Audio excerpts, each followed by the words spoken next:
오늘 본문 말씀 로마서 1장 8절에서 14절 말씀입니다. 함께 교독하도록 하겠습니다. 제가 8절 먼저 읽습니다. 먼저 내가 예수 그리스도로 말미암아 너희 모든 사람에 관하여 내 하나님께 감사함은 너희 믿음이 온 세상에 전파됨이로다. 내가 그의 아들의 복음 안에서 내 심령으로 섬기는 하나님이 나의 증인이 되시거니와 항상 내 기도에 쉬지 않고 너희를 말하며 어떻게 하든지 이제 하나님의 뜻 안에서 너희에게로 나아갈 좋은 길 얻기를 구하노라. 내가 너희 보기를 간절히 원하는 것은 어떤 신령한 은사를 너희에게 나누어 주어 너희를 견고하게 하려 함이니 이는 곧 내가 너희 가운데에서 너희와 나의 믿음으로 말미암아 피차 안위함을 얻으려 함이라. 형제들아 내가 여러 번 너희에게 가고자 한 것을 너희가 모르기를 원하지 아니하노니 이는 너희 중에서도 다른 이방인 중에서와 같이 열매를 맺게 하려 함이로되 지금까지 길이 막혔도다. 다 같이요.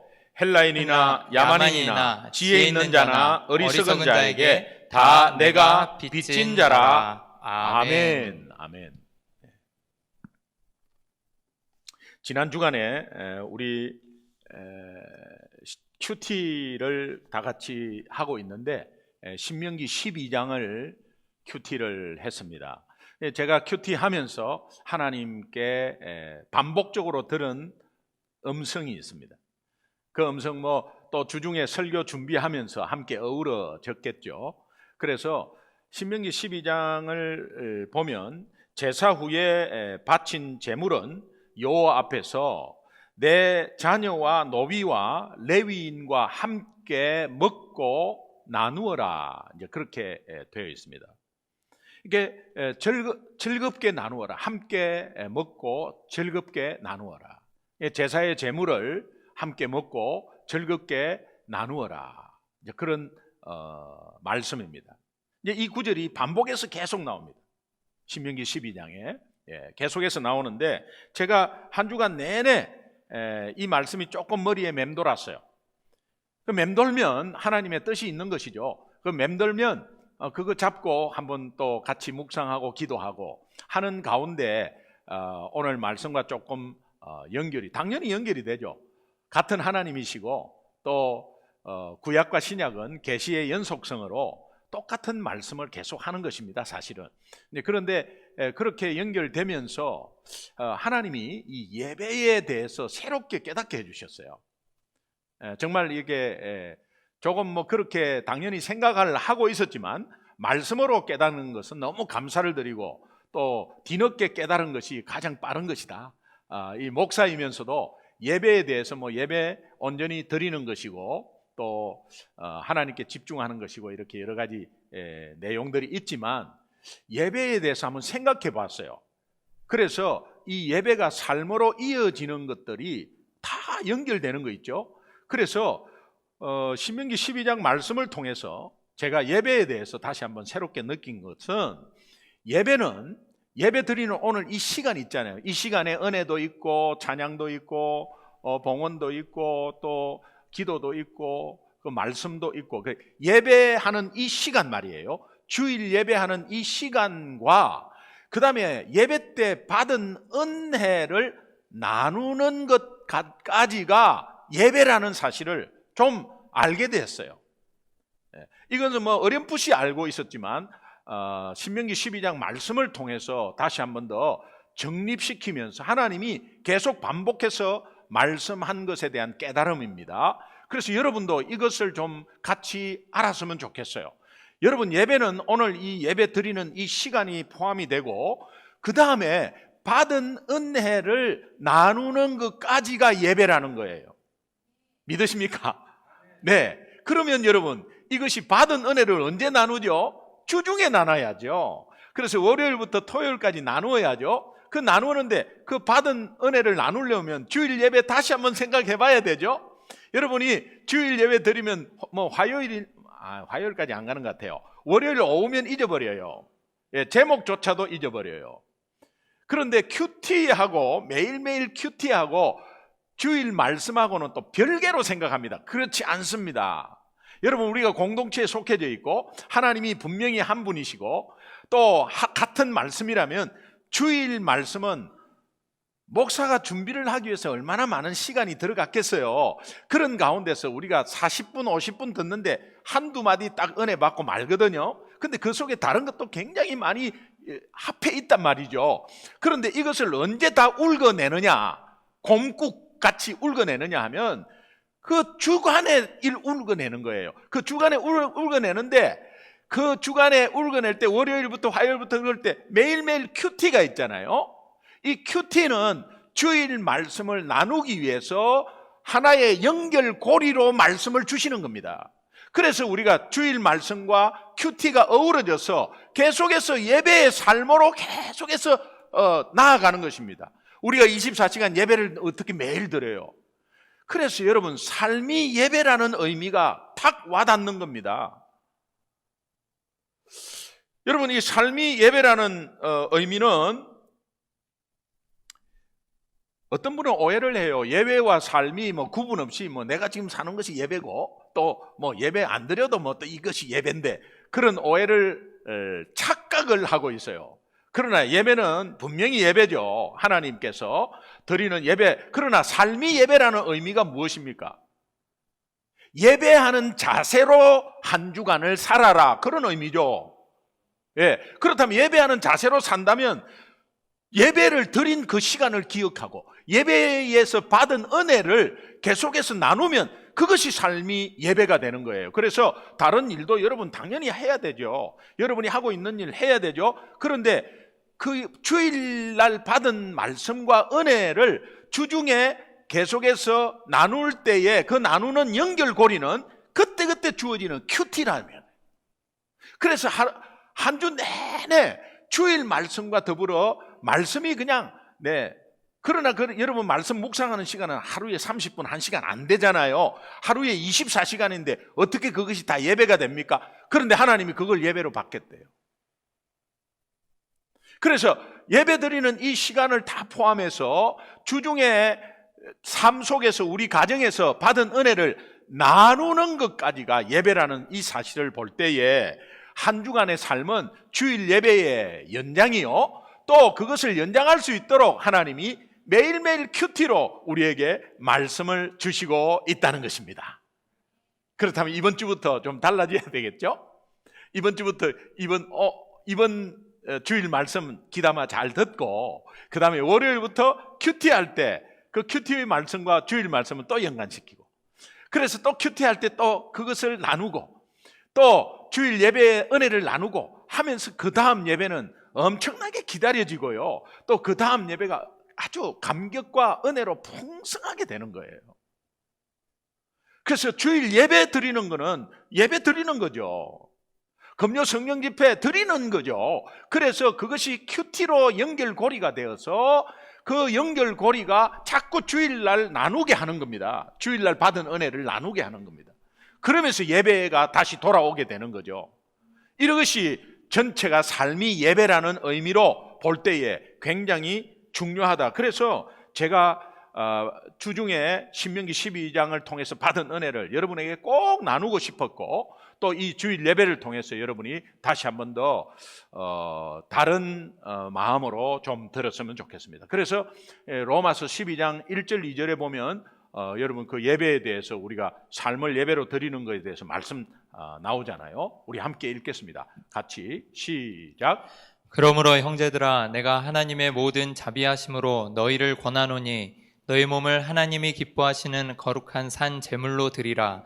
이는 너희가 드릴 영적 예배니라. 너희는 이 세대를 본받지 말고 오직 마음을 새롭게 함으로 변화를 받아 하나님의 선하시고 기뻐하시고 온전하신 뜻이 무엇인지 분별하도록 하라. 네, 너희 몸을 하나님이 기뻐하시는 거룩한 산 제물로, 너희 몸을 하는 것은 너희 삶을, 그런 의미입니다. 너희 삶을 하나님이 기뻐하시는 거룩한 산 제물로 드리라. 이는 너희가 드릴 영적 예배니라. 이게 삶이 예배라는 의미입니다. 그러니까 예배와 이게 예배면 예배 안 드려도 예배고 이런 의미가 아니라는 사실이에요. 분명히 구분이 되죠.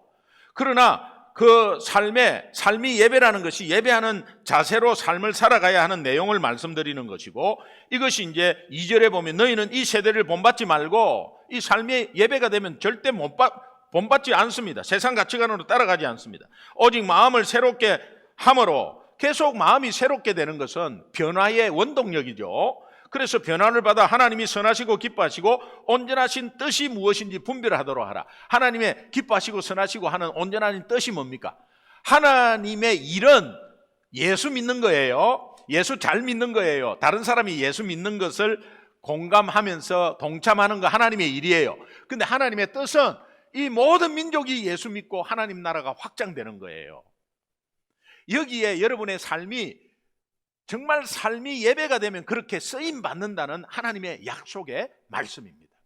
그리고 삶 가운데서 하나님의 일인지 아니면 사탄의 일인지, 이게 사람의 어떤 수작인지 다 눈으로 영적으로 다 보입니다. 분별이 가능해요. 그게 영적인 능력을 충만히 어떤 사람이 받아갖고 특별하게 생긴 게 아니에요. 삶이 예배가 되면 이것이 당연히 자연스럽게 구분이 돼요.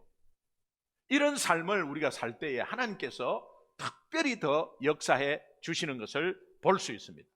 자, 이런 맥락에서 본다면 코로나2 기간에 삶이 예배라는 이 의미를 정말 잘 알고 가정에서 주일날 받은 은혜를 나눌 때에 중간에 큐티가 역할을 하면서 나눌 때, 이것이 하나님이 지금 가정에서 주일 예배 은혜를 나누고 삶이 예배가 될 수 있는 절호의 기회를 주신 거예요. 이 기회를 놓치지 마시기 바랍니다. 부부가 이렇게 오래 같이 있는 적도 없고 서로가 바빠갖고 대화할 시간도 없고 같이 밥 먹을 시간도 없었는데 지금 이런 순간이 왔습니다. 그러나 말씀이 없으면 굉장히 서먹하면서 이상할 거예요. 오히려 더 스트레스 받을 거예요. 오히려 더 밥 차리면서 신경질 날 거예요. 그런데 하나님이 이런 기간을 통해서 선하시고 또 기뻐하시는 하나님의 뜻을 발견하면 거기에 엄청난 은혜가 있고, 이 기간을 정말로 하나님이 전화위복으로 우리에게 더 사용할 수 있도록 인도해 주신 것입니다. 영적으로 거리가 더 좁혀지게 되어 있다, 그런 의미입니다. 이런 맥락에서 오늘 우리 설교 제목을 복음의 거울에 나를 비춰보라. 이거는 사실은 말씀 앞에 우리 삶을 나누면은 그대로 나타나는 현상들이거든요. 그래서 지난주에는 복음 앞에 당당하게는 with confidence, 당당하게 이 확신을 가지고 복음 앞에 서라는 것이 지난주에 설교 제목이었습니다. 그런데 오늘은 복음의 거울 앞에 나를 비추어보라. 비추어보라. 우리가 거울을 보면 지난 세월을 생각하고 나 자신에 대해서 돌아보는 시간을 가질 순간이 있습니다. 아유, 이거 정말 나이가 들었네. 아유, 이 주름이 또 하나 더 갔네. 그러면서 내 인생을 한번 돌아보는 그런 기간이 있죠. 마찬가지로 우리가 지난 주간은 복음 앞에 당당히 서 보았습니다. 근데 잘 안 됐어요. 그러나 복음 앞에 선 분도 계십니다. 그럼 설 때에 하나님께서 우리에게 주시는 말씀이 복음이 무엇이고 예수 그리스도가 무엇이고 예수 그리스도의 능력이 무엇인가를 다시 한 번 더 이렇게 리마인드 시켰습니다. 이제 복음의 거울 앞에 나 자신을 비춰보는 이 한 주간으로 삼으시면 하나님께서 큐티 말씀으로 아마 계속해서 조명시킬 겁니다. 그러면서 먼저는 여러분이 공통적으로, 저와 여러분은 공통적으로 그 삶의 여건이, 삶이 어떻든 간에 일단은 먼저 구원을 되새기십시오. 여러분이 받은 구원을 되새기십시오. 신명기에서 계속 2세들에게 말하는 거 아니에요? 신명기는 신명기에 대해서 계속 말씀하시는 게 애굽에서 종되었던 너희를 구원했다고 계속 말합니다. 2세들도 알아야 되니까. 그렇다면 여러분들이 먼저 이것을 구원을 되새기면서 자녀에게 무엇을 말해줘야 되죠? 자녀가 고민을 합니다. 자녀가 게임을 많이 합니다. 게임 그만해라. 너 숙제해라. 너 뭐 했니? 너 성경 필사했어 안 했어? 너 성경 읽었어 안 읽었어? 그렇게 말하지 마세요. 다 잔소리입니다. 그러나 먼저 엄마 아빠가 구원받은 것을 이야기해 주십시오. 어떻게 구원받은 것을 이야기를 해 주십시오.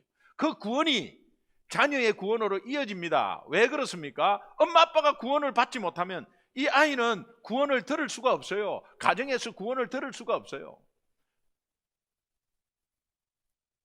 주 예수를 믿으라, 그리하면 너와 내 집이 구원을 얻으리라.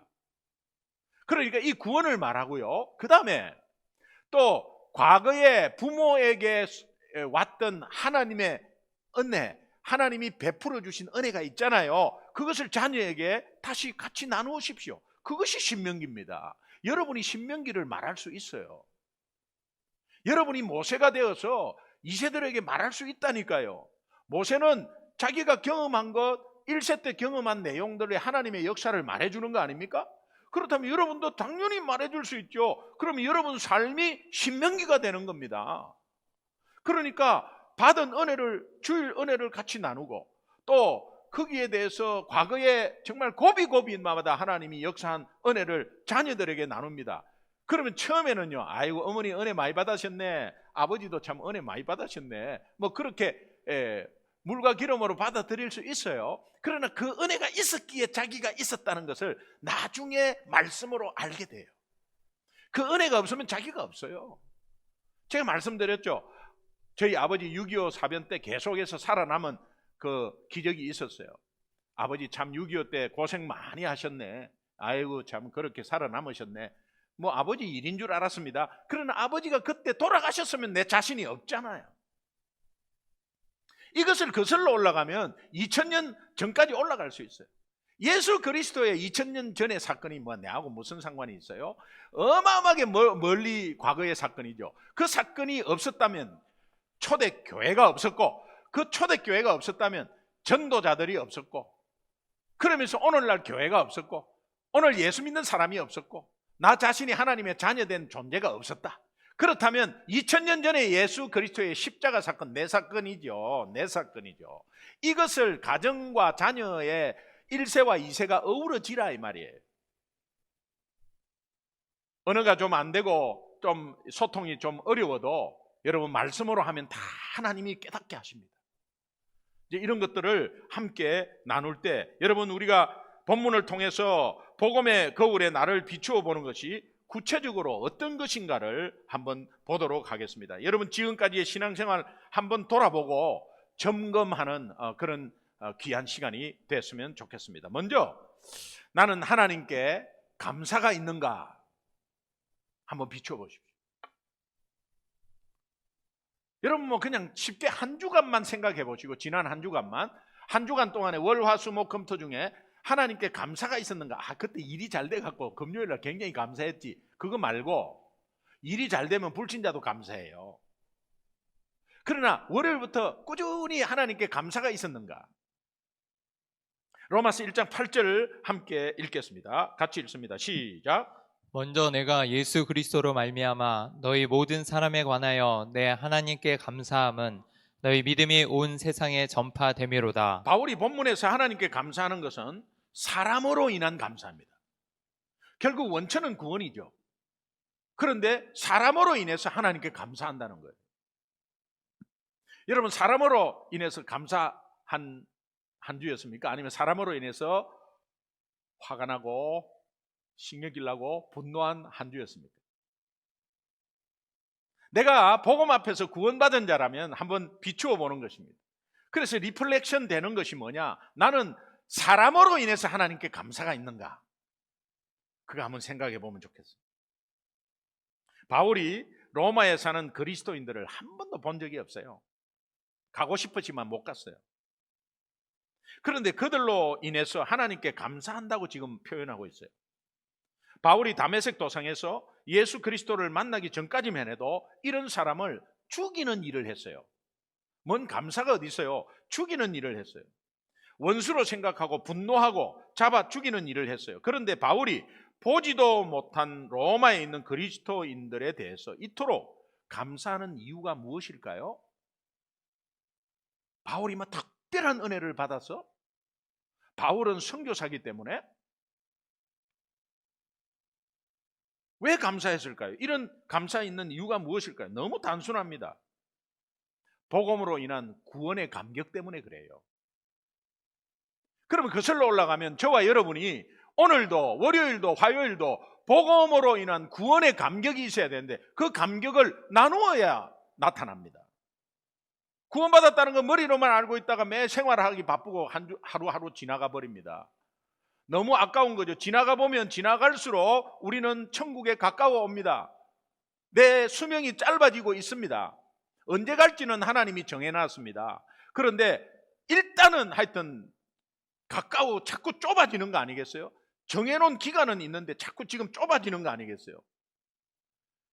때가 가까워 오는 거예요. 그러니까 하루하루가 귀한 거예요. 오늘 이번 주도 그냥 보내면 안 됩니다. 영적으로 여러분들이 깨어 있어야 되는 것은 그저 복음 앞에 다시 한 번 더 나를 비춰보면서 내가 구원의 감격으로 인해서 구원의 감격이 있다면요, 옆에 사람으로 인해서 감사가 나와요. 구원의 감격이 있다면 물질 때문에 감사, 일이 잘 돼서 감사, 그런 감사는요 당연히 하는 것이고, 그러나 여건 환경이 변하지 않아도 내가 구원의 감격 때문에 옆에 있는 사람한테, 옆에 있는 사람, 가장 가까운 사람 뭐겠어요? 가족 아니겠어요? 가족 때문에 감사가 나와요. 가족 때문에 원망이 아니라 가족 때문에 감사가 나와야 돼요. 여러분이 만약에 그런 삶이 안 된다면 오늘 이 시간 하나님 앞에 내려놓고 성령께서 그렇게 인도해 주시기를 간절히 기도하시기 바랍니다.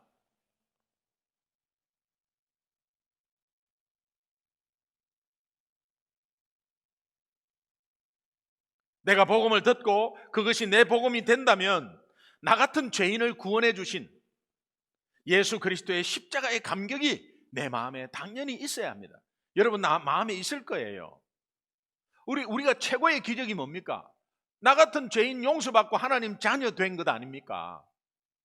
그렇다면 나 같은 죄인을 만약에 법정에 섰다고 그러면 그냥 한 방에 그냥 사형 선고예요.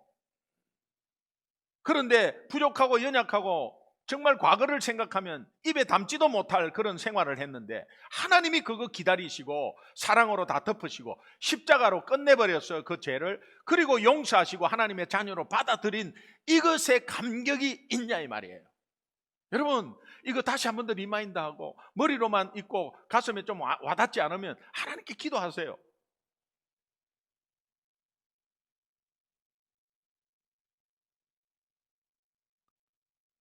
저는 처음 복음 듣고 예수님 영접하면서 제 아내를 보는 순간, 제 아이를 보는 순간 너무너무 감사했어요. 그것도 교통사고로 이제 특별히 죽을 고비를 넘기면서 살아있다는 것에 대해서 보니까 더 감사가 나왔어요.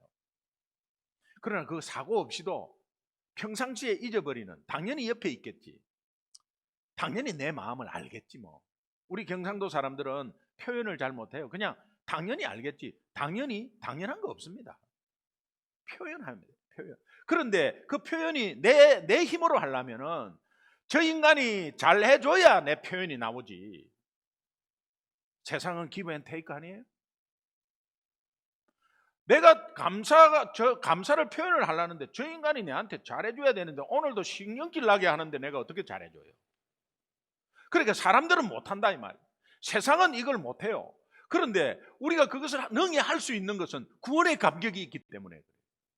그 구원의 감격이 있어요. 그러면서 사람으로 인해서 감사가 나오더라고요. 그 나중에 결과적으로 어떤 감사까지 나오느냐, 제가 교통사고 나서, 교통사고 왜 났느냐, 중앙선을 넘어온 졸고 온 그 차에 의해서 그냥 가만히 있으면서 당했거든요. 그 사람 원수죠. 우리 이상하게 다 다치게 하고 목숨도 가게 할 수 있는 그런 원수죠 그 사람. 어느 모 호텔 사장님이었는데 밤새 고스톱 하다가 그러면서 낮에 졸고 그냥 중앙선 넘어와서 내 차를 받은 거거든요. 처음에는요 그 사람한테 분노했어요. 왜 내 차를 받느냐 말이야. 왜 잠을 졸아가지고 내 차를 받느냐 분노했어요. 그런데 예수 만나니까요 그 사람 때문에 감사가 나오더라고요. 왜? 내가 그 사람 때문에 하나님 만났잖아요. 내가 그 사람 때문에 삶이 소중함을 깨달았잖아요. 그러니까 그 사람 그냥 합의하자고 말이죠. 예, 구속이 되니까 합의하자고 돈을 쏘고 우리 그거 안 받는다 그랬습니다. 그러니까 이상한 거 아니에요? 이게 지금 다른 변호사 써가지고 이거 더 뜯어내려 그러나? 우리가 지금 제시한 금액이 마음에 안 드나? 우리는 안 받겠다 그랬어. 왜? 나 하나님께 감사가 나오니까. 그 사람으로 인해서, 그 사람 원수 아니겠어요? 사도 바울이 감사했다는 의미를 알겠습니다. 그러나 나중에 가면 갈수록 전혀 관계없는 사람을 보면서 감사가 나와요. 병원에 같이 입원한 사람, 옆에 옆방에 입원한 사람 나하고 전혀 모르는 사람인데 난 그 사람한테 그 사람을 보면서 감사가 나와요. 왜? 그 사람한테 내가 만난 예수를 전할 수 있다고 생각하니까. 그러면서 예수를 자연스럽게 전하게 되고, 그러면서 이 감사는요, 능력 중의 능력임을 나중에 알게 돼서 우리 정말 너무 많이 들었죠. 감사.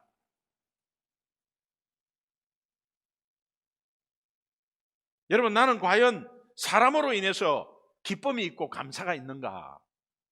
그것도 하나님께. 저 사람이 뭘 해줬기 때문에 감사하는 것은 저 사람한테 하는 거예요.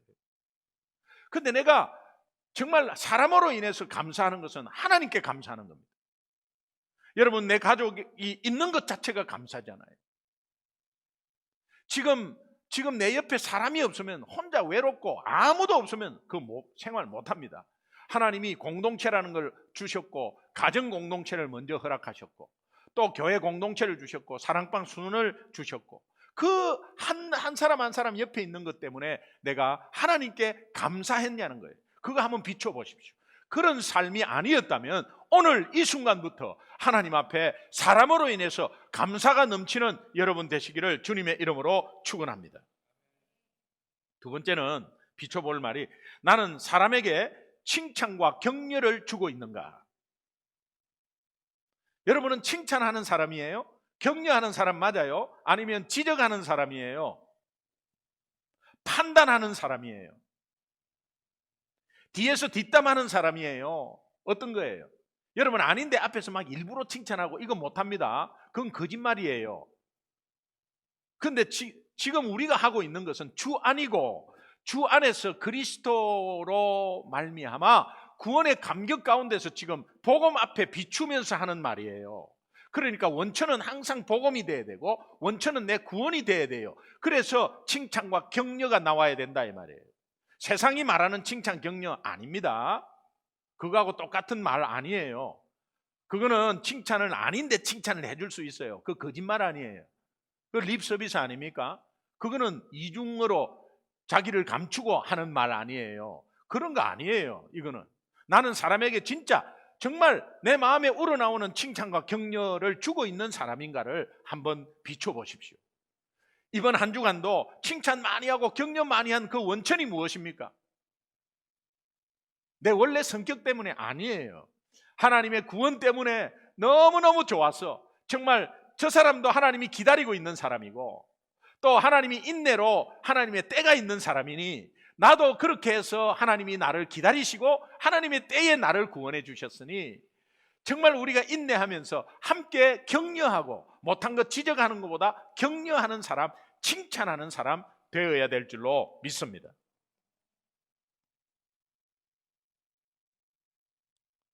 어떤 사람이 결혼한 지 10년 된 아내가 이렇게 말하더랍니다. 내가 저 인간과 10년 살아봤는데 성격은 절대 안 변해. 이 말은 뭡니까? 남편의 성격을 10년 만에 알았다, 이제 그런 의미죠. 네. 여러분, 저도 이게 참 구분이 잘 안 됐는데요. 네. 내가 어떤 강의를 듣고 나서 이 구분을 확신했습니다. 여러분, 성격은 절대 안 바뀝니다. 정말입니다. 성격은 절대 안 바뀝니다. 우리가 지금 바뀐다, 복음 때문에, 예수 그리스도 때문에, 십자가 능력 때문에 바뀌는 것은 성품입니다. 성품. 성격은요, 태어날 때 이미 유전자와 또 태어날 때 딱 결정이 되는 거예요. 아주대 심리학과 김경일 교수님이 하신 말씀 보니까 사람의 불변 법칙은 뭐냐? 성격이 안 바뀐다는 거예요. 그래서 성격을 바꾸려고 하지 마라. 그러면 그때부터 트러블이 온다. 그런데 서로가 있는 그대로 인정할 때 변화가 찾아오고 칭찬과 격려는 가능해진다. 그러면서 성격 검사를 하는데 왼손 손바닥을 벌려보래요. 벌려보고 이 중지와 약지가 있네. 두 번째 손가락과 네 번째 손가락 여러분 한번 해보십시오. 손가락을 이렇게 펴서 이렇게 벌려 보시면서 앞으로 마주 보시면서 정확하게 한번 보시고 조금이라도 두 번째 손가락이 긴 사람이 있고 네 번째 손가락이 긴 사람이 있어요. 저는 네 번째 손가락이 길어요. 두 번째 손가락이 긴 사람이 있고 네 번째 손가락이 긴 사람이 있어요. 딱 두 개로 정해진답니다. 그런데 예, 조금 맞는 것 같아요. 네 번째 손가락이 길면 생물학적으로는 여성이지만 뇌가 남성이래. 이거는 뭐 그냥 학문적으로 이렇게 연구 결과를 말하는 거예요. 그러니까 생물학적으로는 여성이지만 뇌가 좀 남성 그게 있대요. 그게 왜 그러냐면은 테스토스테론이라는 이 호르몬이 더 많은 사람이래요. 그래서 이 사람들은 뭐 남자도 마찬가지고 승부사 기질이 있고 빠른 판단력이 있대요. 그래서 정치인들 중에 리더가 그렇게 많고 축구를 하면 축구 선수 중에서도 공격수들이 4번 손가락이 길답니다. 제가 4번 손가락이 지금 길거든요. 근데 2번 손가락이 기는 거는 생물학적인 남성이지만 뇌가 여성적인 그런 성향이 좀 있대요. 그래서 공감 소통 능력이 높다는 거예요. 근데 이런 사람들은 인문학자나 예술가가 많다는 거예요. 그래서 예술가는 100번 2번 손가락이 길답니다. 그게 이제 통계적으로 나와 있답니다. 이거는 왜 그러냐? 에스트로겐이라는 호르몬이 훨씬 더 많은 사람입니다. 이제 이거를 제가 왜 말씀을 드리냐면은 성격은 태어날 때부터 유전적으로 결정되고 바뀌지 않습니다. 다시 말하면 성격은 지문처럼 똑같은 사람이 한 사람도 없대요. 그럼 그것을 바뀐다고 바꿀 수가 없어요. 지문을 바꿀 수 있습니까? 없습니다. 그런데 성품은 바꿀 수 있다는 거예요. 성품은 그 사람이 훈련되고 배우고 노력해서 얻어질 수 있다는 거예요. 예를 들면 내성적인 사람이 외향적으로 되었다. 그거는 성격이 바뀐 게 아닙니다. 성품이 바뀌어서 그래요. 중학교 때 내성적인데 말을 한마디도 못해요. 그런데 나중에 커가지고 사람 만났다면 2시간을 이야기하고 막 이런 사람들. 그런 사람들은 성격이 바뀐 게 아니고 성품이 바뀌었습니다. 지내온 세월을 따라 이렇게 성품이 바뀐 거죠. 저는 제 아는 목사님이 설교를 너무 잘하시고 앞에 서면 정말로 막 힘있게 하시는 분이에요. 근데 그분이 내려오면 너무너무 내성적입니다. 어떻게 저분이 설교를 할 수 있지 할 정도로. 그런데 나중에 학창시절 친구를 만나가지고 같이 이야기를 하는데 이 친구는 대학교 때까지 앞에 나가면 엎엎엎 했다는 거예요. 말도 못하고 발표도 하나도 못했는데 그런데 지금은 설교를 저렇게 힘있게 한다는 거예요. 성격이 바뀐 게 아닙니다. 하나님께서 성품을 말씀으로 확 바뀌게 한 거예요. 다시 말하면 성격에 이 바뀐 성품을 얹으면 그것을 온유라고 해요. 이 온유는 하나님 단어입니다. 하늘나라 단어인데, 자, 성격이 바뀐 성품은 어떤 것이냐? 하나님의 은혜로 바뀐 것이죠. 하나님의 말씀으로 바뀐 성품만이 온유하게 된다는 거예요. 그 온유라는 의미는 뭡니까? 야생마가 길들여지면 주인 말을 듣는 거예요. 그런데 야생마가 뛰고 막 뛰는 그 파워나 힘은 그대로 간직하고 있다는 거예요. 그래서 이제는 지멋대로 하는 것이 아니라 그 힘을 주인이 시키는 대로 막 하는 거예요. 제가 모르긴 몰라도 베드로가 아마 4번 손가락이 길었을 것 같아요. 요한은 2번 손가락이 길었을 것 같아요. 여러분 오순절날 막 은혜를 받았는데 사람들이 저 술 챘나? 저 사람들이 무슨 소리 하는 거야? 그러니까 그 제자들이 다 있었는데 베드로가 바로 탁 나가서 그것이 아니다 하면서 오순절 복음 설교를 하잖아요. 그러니까 그거는 성격이 안 바뀌었습니다. 성격은 안 바뀌었어요. 그리고 그 설교 내용을 보십시오. 투박합니다. 얼마나 투박하고 설득력이 없어요. 그런데 있는 그대로 그냥 뱉어버려요. 그런데 그것이 복음이니까 파워가 돼서 3천 명이 돌아오는 역사가 있는 거예요. 스테반은 아마 2번 손가락이 길었을 것 같아요. 그 원래 성격 타고난, 그래서 정말 복음 설교를 사도행전 7장에서 하지만은 너무 조리 있게 설득력 있게 아주 문장이 깨끗하고 좋습니다. 사람마다 다 다른 것이죠. 그러나 중요한 것은 뭡니까? 성령의 역사이고 하나님의 주권적인 역사이다. 그래서 오늘 우리가 바뀌는 것도 하나님의 주권적인 역사고 또 바뀌는 것도 성령의 역사인데 그 바뀌는 것을 하나님은 성품을 바뀌게 하고 그 성격 위에 성품을 덧입혀서 온유한 사람으로 만든다는 것입니다. 자, 그렇다면 바울이요, 복음으로 인해서 온유한 사람이 되었어요. 이 바울은 앞장서서 사람을 죽이러 다녔어요. 잡으러 다녔어요. 그런 열정이 있습니다. 그 열정이 어디에 쓰였습니까? 하나님 말씀 전파에 쓰였어요. 그러면서 그 말씀 전파에 쓰이면서 이 사람이 그 말씀 전파하는 그 능력과 그 파워가 사람들에게는 칭찬과 격려로 변했습니다. 성품이 바뀐 거죠. 로마서 1장 8절 후반절에 보니까 너희 믿음이 온 세상에 전파됨이로라. 바울이 한 번도 만나보지 못한 로마 그리스도인들의 장점을 찾아내어서 그들에게 칭찬과 격려를 하고 있어요. 그리고 로마서 1장 12절 함께 한번 보겠습니다. 같이 읽습니다. 시작. 이는 곧 내가 너희 가운데서 너희와 나의 믿음으로 말미암아 피차 아니함을 얻으려 함이라. 예, 피차 아니함을 얻으려 함이라. 이 말은 함께 격려하다. 이게 쉼 파라칼레오라는 이 원어에서 함께 격려하다 이런 의미입니다. 피차 아니함을 얻는다 이런 것은 함께 피차 격려하다 그런 말이에요. 그럼 본문에서 다른 사람과 더불어 함께 격려와 칭찬을 하고 받는 것을 의미합니다. 칭찬을 해주고 또 칭찬도 받고 이제 그런 의미예요.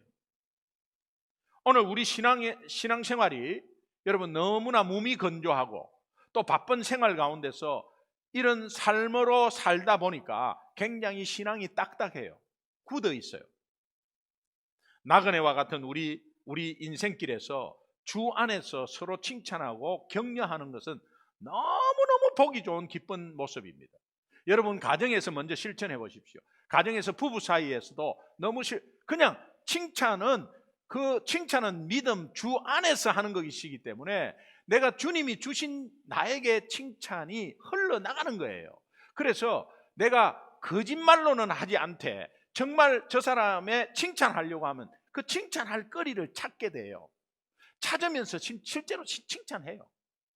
여러분 이 칭찬을 정말 우리가 때가 가까워 오는데 이거 마무리 많이 해도 부족함이 없어요. 여러분 가족들에게 자녀들에게 서로 부부에게 서로 칭찬해요. 그러면 나중에 이것이 담을 넘어서 이웃에게도 칭찬하고 모르는 사람에게도 칭찬하게 돼요. 좋은 점만 보인다 이 말이에요. 칭찬하면요 사람 인생이 바뀌어져요. 저는 요즘 트로트 이게 굉장히 유행하는데 이 트로트 미스터 트롯 거기에 지금 뜨고 있는 사람이 김호중이라는 사람, 크리스찬이죠. 그 사람이 중학교 때는 조직 폭력배가 이렇게 스카웃해 갈 만큼 엄청나게 그냥 마음대로 놀았던 그런 사람들. 자기 말에 들어보니까 학교에서도 포기했어요. 할머니 손에 크셔가지고 그냥 포기했어요. 결손 가정이 그런 가운데서 그렇게 자라고 있는 가정 속에 이제 그 다니던 학교를 퇴학하고 너 나가라고 하니까 안 나가겠습니다 이런 게 아니고 나가라니까 그럼 나가지 하면서 교복을 벗어가지고 운동장에 던져버리고 나왔대요. 이제 그런 사람이다. 그런데 이 사람을 이렇게 다른 학교로 좀 편입을 시키기 위해서 이렇게 소개를 받았는데 그때 그 학교에서 받아준 선생님이 서수용 선생님이라. 서수용 선생님 이 한마디가 이 오늘 김호중 씨를 만들어버려요. 어긋나서 엄청나게 범죄하고 그렇게 갈 길로 갈 아이를 한마디 격려했습니다. 너는 앞으로 노래로 먹고 살 수 있다. 자기 목소리가 목소리 그 다른 데서도 분명히 했을 텐데 너는 앞으로 그 목소리로 너 먹고 살 수 있다. 이 말이 얘에게 이 김호중이라는 고등학생에게 확 와닿았어. 그리고 나서 그 말 격려를 준 그 선생님을 바라보니까 믿음이 너무 신실한 선생님이에요. 그래서 그 믿음이 신실한 그분의 신앙을 따라 그냥 예수 믿게 된 거예요. 한 영혼이 구원받았어요. 그런데 그 서수용 선생님의 고백을 들어보면 사람들은 호중이 인생에 제가 개입된 것으로 생각하지만 하나님이 제 인생에 호중이를 개입시켰습니다.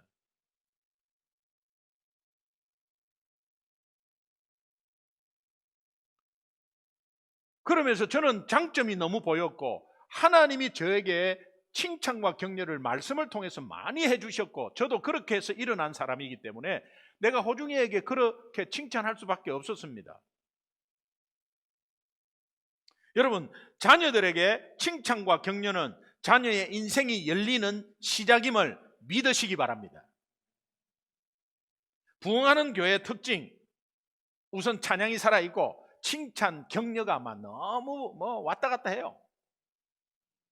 목사는 성도님들 칭찬하고 성도님은 목사를 칭찬하고 담임 목사는 사역자를 칭찬하고 사역자는 담임 목사 칭찬하고 그게 교회가 있어요. 한 교회가. 소중한 교회인 줄 믿습니다. 있는 그대로 내가 이야기한다는 거죠. 네. 비판과 지적은 사람을 긴장하게 만들고 타락을 방지하는 데 효과가 있는 것 같이 보이지만 그 사람을 바꾸고 성장시키고 하는 데는 전혀 영향이 없습니다. 그러나 칭찬과 격려는 사람을 바꾸게 하고 성장하게 합니다. 하나님으로부터 우리가 말씀으로 칭찬과 격려를 계속 받고 있는 우리는 사람에 대한 칭찬과 격려가 한 주간에도 계속해서 일어나기를 주님의 이름으로 축원합니다. 세 번째 비춰보는 것은 나는 사람을 향해서 중보기도가 있는가? 여러분 한 주간에 이것을 스스로 계속 한번 물어보십시오. 나는 사람을 향한 중보기도가 있는가?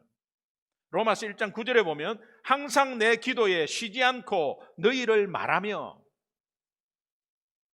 새벽에 앉아서 기도할 때에 우리 성도님들 사랑방별로 이름을 딱 펴놓고 컴퓨터에 켜놓고 이름만 계속 부릅니다. 이름만 딱 부르다가 이분이 이런 일이 있었지 생각이 나서 기도합니다. 그리고 또 이름을 부르고 하면서 그러면서 또 한번 하고 그 다음에 또 다시 또 이름을 부르면 또 생각이 나고 옛날에 기도 제목이 생각이 나고 그 기도 제목이 응답함에 감사가 나오고 막 그렇게 해요. 새벽에 이렇게 하고 있는 것이 제가 자랑하는 것이 아니라 정말 그렇게 함으로 인해서 중보의 능력이 얼마나 큰지를 제가 알고 있기 때문에 그래요. 코로나로 서로 만나지 못하고 서로 이렇게 대면하지 못한 가운데서는 이 기도의 시간이 계속해서 더 늘어나고 또 이 기도의 시간이 너무 즐겁습니다. 우리가 정말 복음으로 변화된 진정한 예수쟁이라면 여러분 삶 가운데 중보 기도가 있어야 합니다. 내 기도하기 바쁜 것에서 벗어나시기 바랍니다. 우리의 성경의 대표적인 중보 기도가 모세의 중보 기도입니다. 하나님으로부터 뜨거운 사랑을 받은 이 모세가 그 사랑이 자기 민족을 향한 중보 기도로 성화되었습니다. 출애굽기 32장 32절 얼마나 마음을 다해서 중보 기도를 하는지 같이 읽겠습니다. 시작. 그러나 이제 그들의 죄를 사하시옵소서. 그렇지 아니하시오면 원하건대 주께서 기록하신 책에서 내 이름을 지워버려 주옵소서. 얼마나 간절했으면 하나님이 이 민족의 범죄를 용서해 주시되 용서하기가 어려우시면 저를 구원의 반열에서 제하여 주시고 그들과 함께 망하는 자리에 가게 해 주옵소서. 우리 모두가 돌아보고 회개해야 할 것이 하나 있습니다. 이것을 복음의 거울에 비춰서 다시 한 번 더 회개해야 될 것은 중보 기도의 시간이 너무 없다는 겁니다. 내 살기 바쁘고 내 삶이 너무 바쁘고 그런 가운데 일어나는 벌어지는 내 삶의 기도가 다라는 거예요.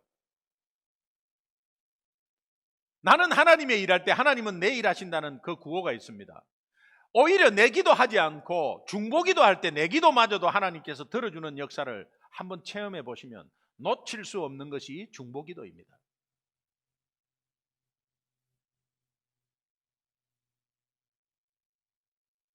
여러분, 중보 기도하는 그 모습들, 사랑방 순원이 사랑방 순장을 위해서 기도해 준다.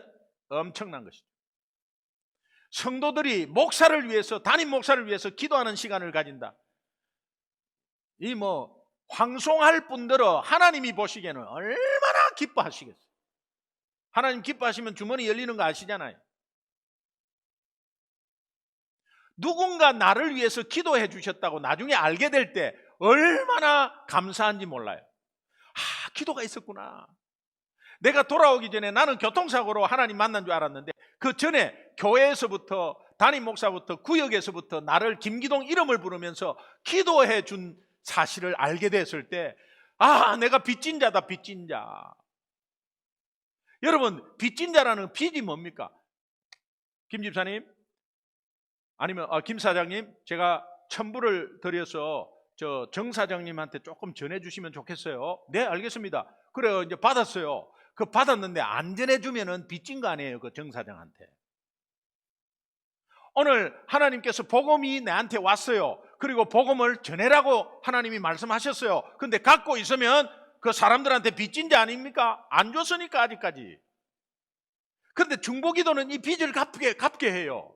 특별히 영혼구원의 중보기도 너무너무 하나님이 기뻐하세요.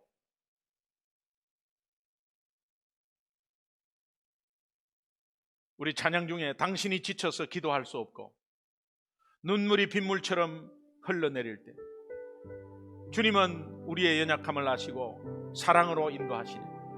누군가 널 위하여 누군가 기도하네. 내가 홀로 외로워서 마음이 무너질 때 누군가 널 위해 기도하네. 여러분, 이 찬양 같이 한번 해봅시다.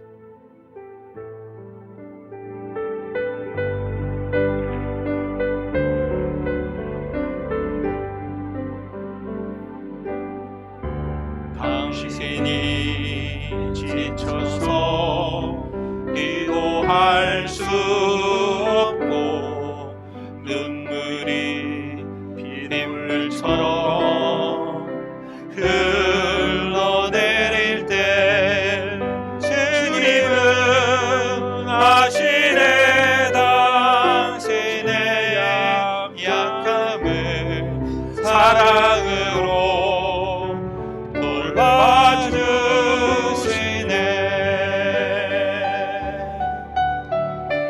누군가 널 위하여 누군가 기도하네. 내가 홀로 외로워서 마음이 무너질 때 누군가 널 위해 기도하네. 우리 눈을 잠깐 한번 감아보세요. 나그네 인생길 엎어져서 눈물 흘려보지 않은 분들이 어디 있겠습니까? 그때 누군가 등 두드려주고 격려해 주신 분 때문에, 아니 하나님이 허락하신 만남의 축복 때문에 내가 일어날 수 있었지 않습니까?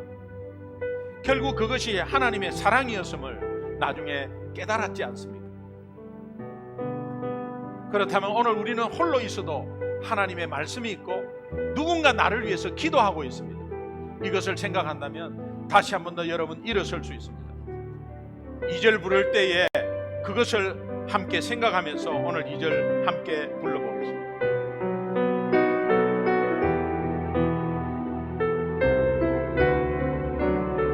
당신이 외로워 홀로 남았을 때, 당신이 외로이 홀로 남았을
간에 여러분 교회를 위해서, 또 담임 목사인 저를 위해서, 또 순장을 위해서, 순원을 위해서, 가족을 위해서, 남편, 아내를 위해서 한번 중보기도 시작해 보시면 좋겠습니다. 마지막으로 네 번째 비춰볼 것이, 나는 사람을 견고하게 세우고 있는가?